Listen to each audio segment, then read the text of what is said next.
संस्थापकाय च धर्मस्य सर्वधर्मस्वरूपिणे अवतारो वरिष्ठाय রামকৃষ্ণায় তে নমঃ। ঠাকুর একদিন মাকে ব্যাকুল হইয়া বলিলেন, মা, তোর খ্রিস্টান ভক্তরা তোকে কী রূপে ডাকে দেখব, আমায় নিয়ে চ।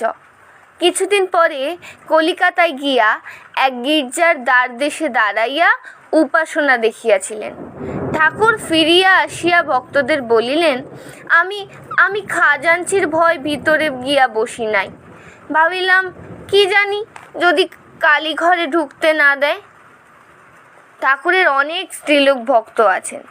গোপালের মাকে ঠাকুর মা বলিয়াছিলেন ও গোপালের মা বলিয়া ডাকিতেন। সকল স্ত্রীলোককেই তিনি সাক্ষাৎ ভগবতী দেখিতেন ও মা জ্ঞানে পুজো করিতেন। কেবল যতদিন না স্ত্রীলোককে সাক্ষাৎ মা বোধ হয়, যতদিন না ঈশ্বরের শ্রদ্ধা ভক্তি হয়, ততদিন স্ত্রীলোক সম্বন্ধে পুরুষদের সাবধান থাকিতে বলিতেন। এমনকি পরম ভক্তিবতী হইলেও তাহাদের সম্পর্কে যাইতে বারণ করিতেন। মাকে নিজে বলিয়াছিলেন, মা, আমার ভেতরে যদি কাম হয় তাহলে কিন্তু আমি মা গলায় ছুরি দিব। ঠাকুরের ভক্তরা অসংখ্য, তাহার কেউ কেউ প্রকাশিত আছেন, কেউ আবার গুপ্ত আছেন। সকলের নাম করা অসম্ভব। শ্রীরামকৃষ্ণ কথামৃতে অনেকের নাম পাওয়া যাইবে।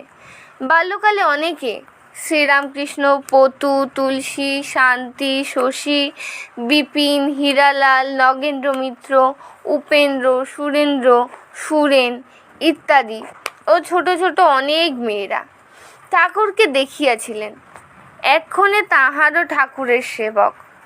লীলা সংরক্ষণের পর আজ তাহারা কত ভক্ত হইয়াছেন ও হইতেন।